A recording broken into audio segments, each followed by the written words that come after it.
uninterrupted. The quality of experience is still one of achievement, but now, instead of the fast-flowing river of thoughts, now things are slowing down. It's more like a slow-moving river of thoughts. And then at stage 7, we've overcome those interruptions of any desired lethargy and drowsiness, so forth. We've pacified that. And so now, and we do that through the power of enthusiasm, that we're really developing a lot of enthusiasm in the practice now. But what problems persist is there's still some subtle agitation, subtle dullness present there. So that's still a problem. And we see that as the attentional imbalance there. And so therefore our attention is still interrupted by that subtle agitation, subtle dullness. But now the quality of our experience is one of familiarity. That we're really becoming very familiar with this practice and with the object here. But still, there is still some, because there's still some subtle agitation, subtle dullness, there's still this quality of experience of the analogy of the slow-moving river of thoughts. But then, at stage 8, now we have completely overcome the problem of any subtle laxity, subtle excitation. And we do that again through the power of enthusiasm. What problems persist is that still we need to put a little bit of effort to make sure that subtle agitation, subtle laxity doesn't cause any problems. So the attentional imbalance, even though there is no subtle agitation, subtle laxity, it says here the latent impulses, meaning the potential for those to arise is still there, even though they're not arising. So that's still there. But now, because we've overcome all forms of even subtle agitation, subtle dullness, the type of mental engagement now is completely uninterrupted. Our attention is not interrupted at all by any subtle agitation or subtle dullness. And now, because of that, the quality of our experience is one of complete stillness. The mind has gone completely still now. So the analogy here, of course, is like the ocean unmoved by waves. And then at the 9th stage here, now, the problem that persisted previously is we needed a bit of effort to keep that agitation and dullness at bay, but now the whole thing becomes completely effortless. And now the power by which we achieve that is complete familiarity with the practice. The problems that persist is that these imbalances may reoccur in the future if we stop practicing, so that's still there. And the attentional imbalances is the causes for these imbalances are still there in a dormant way. But now, of course, the title of mental engagement is it becomes completely effortless and spontaneous, and the quality of our experience is one of perfection. And it uses a slightly different analogy here for the stillness. Here it talks about this Mount Meru, the king of mountains. The mind is completely still in that way. So there we can see some sort of comparison really between the 9-stage model and this in fact it's a 5-stage model here. That's all I really wanted to just cover, just to review those 9 stages and compare it here. So I didn't really want to add anything more to that. Is there any questions with anything on that? Because I have one other short topic I want to introduce this evening. Still for me there is a very big difference between the single-pointed shamatha and mind, focusing on mind material shamatha. For me, this is a very different experience. So you're saying there's a difference between what? What are the two things that are different? Like what you've been reading for us now, what you've been explaining for us now, right. Is like an integration of these two models, yeah? Well, integration is a comparison. Yeah. It's trying to compare them. I mean, of course, what we're saying here is that these are two different perspectives. And so because they're two different perspectives, it's just an approximation. I just wonder, like, because for me, shamatha that uses mind stuff and the shamatha that uses single point of meditation, concentration. Unlike the breath, yeah. It's very, very different for me in my experience. So I wonder, like, which one I should choose and why. You know? Okay. Which one should you choose? Again, the general recommendation is choose the one that works best for you. That's the general recommendation. But as part of that, as we've seen a little bit here, we need to be enthusiastic. So even though perhaps you may find the breath the easiest, if you find it very uninterested and even boring, we're not going to get anywhere. So either you get enthusiastic about the breath or you pick another object. Because it's like everything in life, if we're not really enthusiastic about it, we're not going to progress in anything. You know, if we're learning to play the piano but we're not enthusiastic about it, we'll just sort of go like this. And we won't get anywhere. So same with everything in life. We need, and how to get enthusiastic, of course, is to really understand and appreciate the benefits of the practice. So therefore, again, I would recommend just practicing each one of these different methods for a while, you know, give it a chance, and not just once or twice and go, well, that's not for me. But maybe like now when we go home, you might say, pick the breath and do that for a few weeks or maybe a month and see what your experience is. And then you may do the mind practice for a month or the awareness practice for a month or at least a few weeks every day and just see what your experience is in terms of which one you sort of resonate with and which one that you really feel like enthusiastic about. But then, of course, we can also use a little bit the approach that Alan Wallace is also recommending, that start with the breath because it's most easy, get into the practice, get about to like stage 4, and the mind is more stable and more clear. Then we can move on to maybe observing the mind or resting in awareness because they're a little bit more subtle. So that is also an option.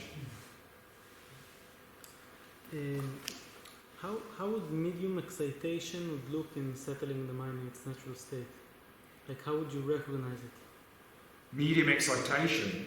Well, here it says medium excitation down the bottom. It says medium excitation, involuntary thoughts occupy the centre of your attention while the meditative object is displaced to the periphery. So then, if you're observing the mind, you may find there's some noise outside and you're mainly focusing on the noise and a little bit you're still looking at the mind. Or some thought comes up in the mind and you start to go away and you're following that thought but still you're sort of looking at the mind a little bit. That's medium excitation.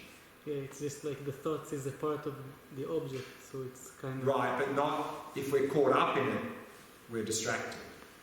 So again, there's a big difference between observing a thought about the flowers and thinking about the flowers. So you may be starting to think about the flowers, but at the same time you're still sort of observing the mind a little bit. Sort of like... Same with the breath, you know, you may be focusing on the breath and thinking about lots of other things at the same time. So medium excitation is where you're mainly thinking about something else or caught up in something else, but you're still holding on to the object a little bit. Could you briefly explain what is samadhi and how it's different from smriti, like mindfulness? So samadhi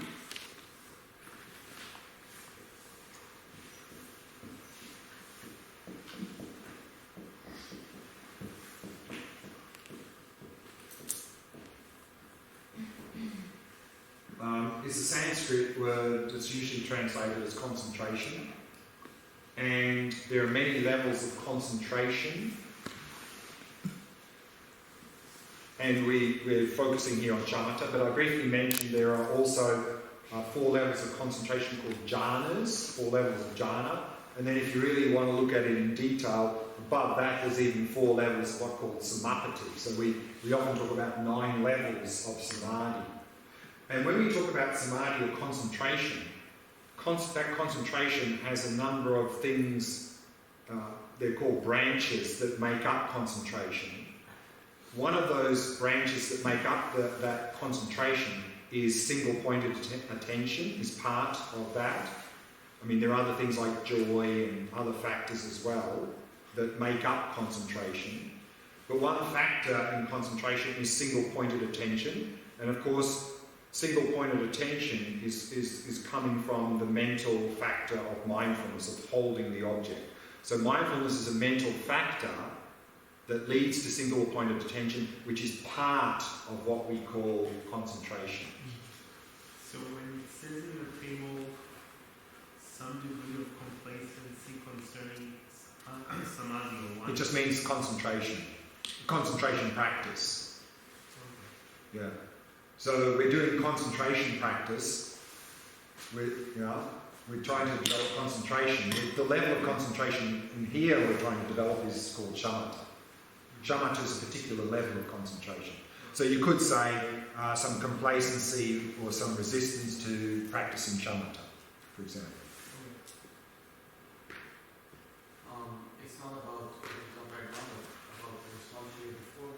So you said there's a difference between thinking about a flower and noticing a flower. Well, observing a thought about it. Yeah.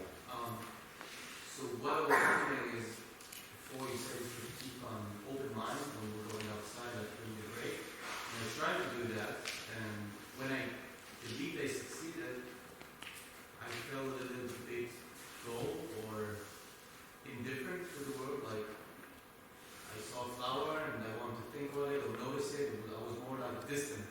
Aha, okay. So I was wondering if that's good, is that what we're aiming for? If not, yeah, that's what I guess. So. Yeah, so we're not aiming to be indifferent. I mean, that's often what we do now as a way to stop getting caught up. You know, often when we get caught up, to deal with that we cut. Yeah. You know, we're sort of like blank. So that's not what we want to do. That's sort of that's the two extremes, is either getting caught up and overwhelmed or cutting. So what we're wanting to do, of course, is to be fully present without getting caught up. So therefore, we need to, again, it's when we talked about here observing the thought or thinking about the flower. I mean, now what happens, of course, is some thought or emotion or something comes up. We're not in control, they come up, and then we latch onto them, and off we go. So we're trying to overcome that.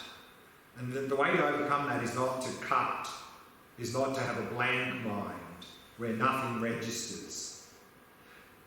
What we are to do, of course, is to be fully present, and when some thought about something comes up, we watch that, and if it's not something that we want to engage in, because some things that appear we need to engage in and think about, but if it's not, we just watch that and pass. Now, of course, it comes up, we get caught up and off we go, here, there, everywhere.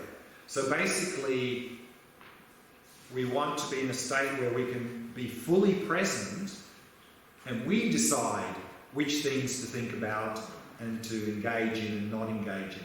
Now we're not in control. The mind is basically dictating to us. And often we get overwhelmed, we get caught up, all of these things. Does that sort of answer? It does answer my question, but it raises another one, which is the moment I notice a thought, it kind of cuts. Like I can't seem to be able to watch it before it cuts before yeah, that's right, because you're not feeding it. You're not feeding it, but you've noticed it, yeah? So let's say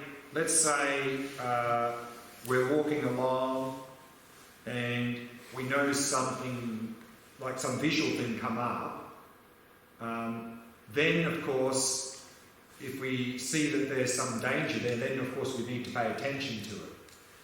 If there's not, we just keep going. It's just there and it's gone. So similarly, if something comes up in the mind, we'll notice it, and then we'll know, is this something I need to engage in, or I just let it pass, let it pass. Because a lot of the stuff that comes up is just blah, blah, blah, blah, blah. And of course, a lot of the stuff that comes up is reactions, you know, attachment, jealousy, anger. So those things, of course, we can just watch and then they'll pass, and that's good, but they pass very quickly. You know?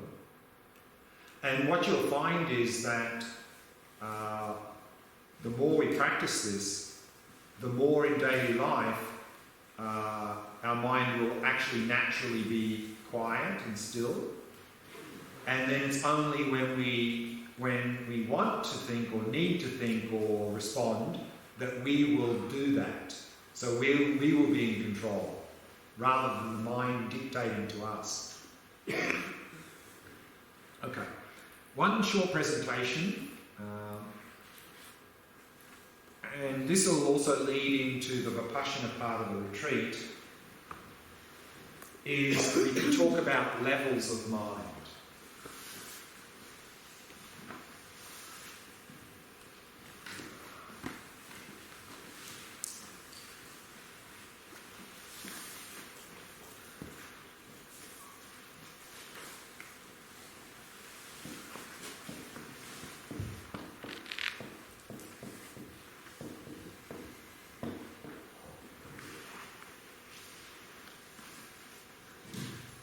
The mind that is active now is called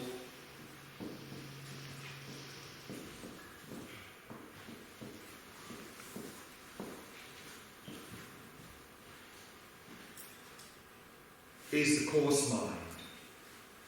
The mind is active now, and that's sort of equivalent to psychology, of course, the psyche.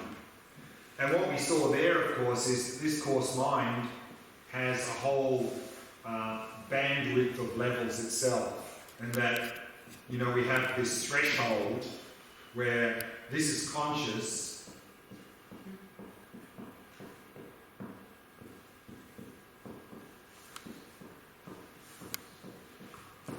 and all of this mental activity down here is subconscious, we're not aware of it.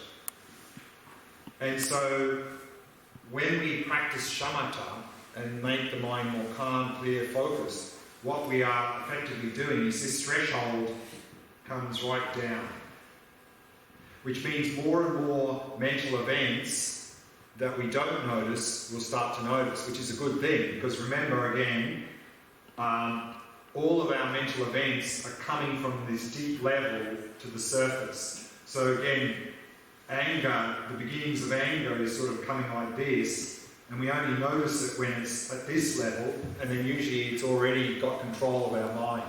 So if we practice shamatha and we get the threshold down here, we can pick up the beginnings of these mental events very early, before they've got a lot of power to them and take control of our mind. And then we'll also pick up a lot of the subtle mental activity that's going on down here that we're not aware of, that already is heading us in the wrong direction. And the earlier we notice it, the earlier we can avoid the mind heading in not a very good direction in terms of our emotions and reactions and so forth. But of course, in Buddhism, we can talk about a deeper level of mind than this.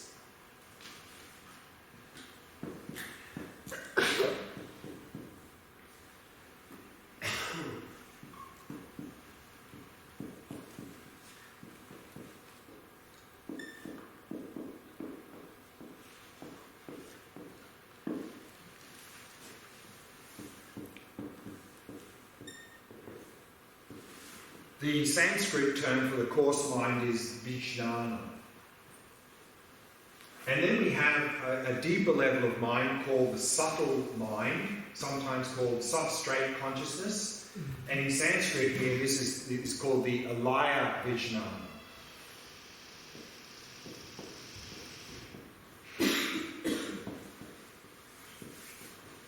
Alaya means foundational basis. So the Alaya Vijnana is the foundational basis for the Vijnana.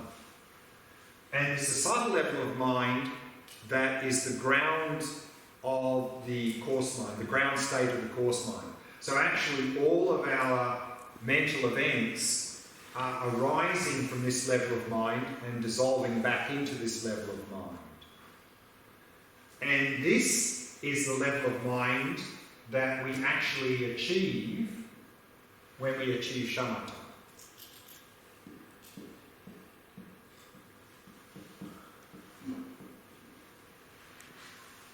So through shamatha practice, when we actually achieve shamatha, we drop out of the coarse mind into the subtle mind. And it's this level of mind then that we use. Remember in the shamatha chart, that number 32, from 32. It says the root of samsara is cut by the union of shamatha and Vipashyana observing emptiness. So then we can use this very subtle mind of shamatha in union with Vipashyana to come to realise emptiness directly. And then we use that to move along the spiritual path to enlightenment, or to liberation at least. But then we can also talk about a deeper level of mind called the very subtle mind.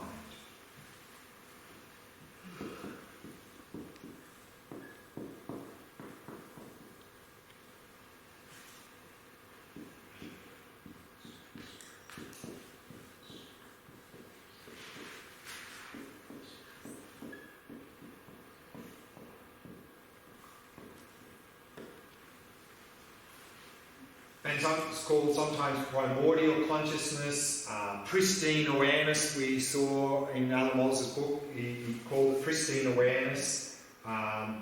In certain, the Geluk school, it's called the clear light mind. In Dzogchen, it's called Rikpa.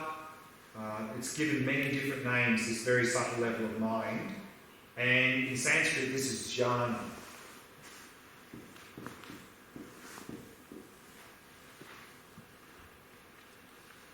And this is really the ground state of consciousness, of all consciousness. This level of mind is what's called atemporal and non-local. Atemporal means beyond time. Literally, time and space emerge from this level of mind. And non-local means not individuated, meaning we can talk about my coarse mind and your coarse mind. We can talk about my subtle mind and your subtle mind. But it doesn't make any sense to say my very subtle mind, your very subtle mind. Because this is beyond individuation. And this is the level of mind that we are trying to gain access to through Tantra or Vajrayana practice.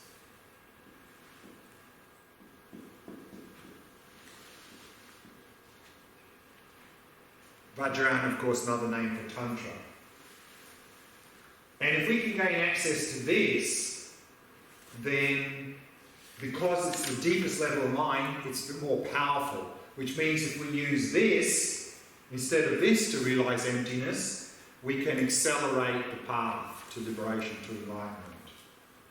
And so this is what we do in the Tantra or Vajrayana practice, and also in the systems of practice called Mahamudra and Dzogchen. We are trying to gain access to this very subtle level of the mind. Whereas in the Theravada Buddhist traditions and the Mahayana Buddhist traditions, outside of Tantra, there's no talk about this at all. All they say is that we subdue, we refine this coarse mind through the concentration practice, the shamatha practice, to gain access to this level of mind. We use this level of mind as a basis for realising emptiness in Vipashyana, and then we move along the path. So there's no talk about this at all in most of the Buddhist traditions. You only find this within the Tantra or Vajrayana level of practice in Buddhism. So I thought I'd bring those in here because in the context of shamatha, again, we're gaining access here. In Vipashyana, we are using that. And then also, if we want to go deeper into Tantra Vajrayana, then we're working, trying to gain access to this level of mind. To get to this level of mind, we need the 1 and 2 first? So yes, I mean, basically, to gain access here, of course, if we're up here, our threshold is here, I think we're not going to be getting in here, like, quite easily. So first, of course, we need to refine this through shamatha practice, and of course, to actually bring the threshold down here, what we will effectively need to do is, of course, while it's here, our mind is completely distracted, dull. There's no point in doing too much Vipashyana here, because it's not going to get in. But if we do some shamatha and bring the threshold down a little bit, and then we apply Vipashyana, that will also subdue mental afflictions a little bit. We'll be able to go further in our shamatha, and then eventually, when we get down here, they'll become unified, the shamatha and Vipashyana. And then we really use that. So, what is the entrance to the number? The entrance here, that's a big topic, but very briefly, they talk about sort of 2 approaches really. One is that with this level of mind, with each level of mind there's a corresponding body associated.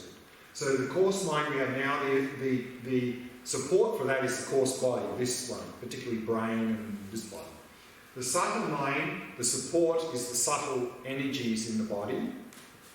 And then the very subtle mind is the very subtle wind energy here, in what's called the heart chakra, is the support for this. So to gain access to this, we have to go through here.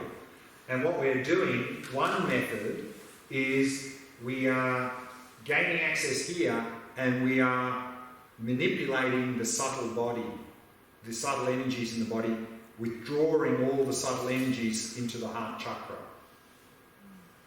And then that very subtle mind becomes manifest. So that's sort of a classic approach in Tantra. It's called generation and completion stage practice, where you do a lot of this subtle body work, manipulating subtle energies in a very deep way. We're not talking sort of Reiki sort of manipulation. We're talking something. I like this one. Another way, and that's what we see a little bit in Mahamudra and Dzogchen, is that if we have, I mean, again, of course, if we're here, forget about Mahamudra Dzogchen, you're wasting your time. You know? Because in Mahamudra Dzogchen, we have what's called these pointing out instructions, where the master gives these very pithy instructions to help us to recognise the nature of mind, to gain access here. But if we're up here, we're wasting our time. So we need to really get down here, particularly down here, then that very direct approach could help us to break through to this very subtle mind. But if we're not prepared, then it's the same. You know, people like this idea of Tantra or Vajrayana, and they're up here somewhere, I mean, they're just wasting their time. I mean, you're just wasting your time. You know, they're doing all this sort of energy work and all these visualizations and that, but, I mean, we're wasting our time. It's something close to yoga, I think, all this... Well, there is some overlap there, of course, sure. But again, we can see here, there's a sort of like a gradient there, that if we really want to try and do something here, then maybe we need to try and sort of gain access here a little bit. You can't just sort of jump from here to there. It won't happen. I mean, if we're up here, doing all this Tantra stuff, I mean, it's really a waste of time. It's a waste of time. Better devote some time to Shamatha and Vipashyana and then sort of get down here a little bit, then we can maybe do something useful. Would you say some people that use drugs get to this level of mind and then the conscious mind gets shocked? I think drugs here, you wouldn't get, I'd be very surprised if drugs can get you here. What they can do, of course, is they operate at this level, and you could have at a deeper level here, you could have some really quite profound experience, but using drugs and psychedelics to gain access here, I think that's not possible. I mean,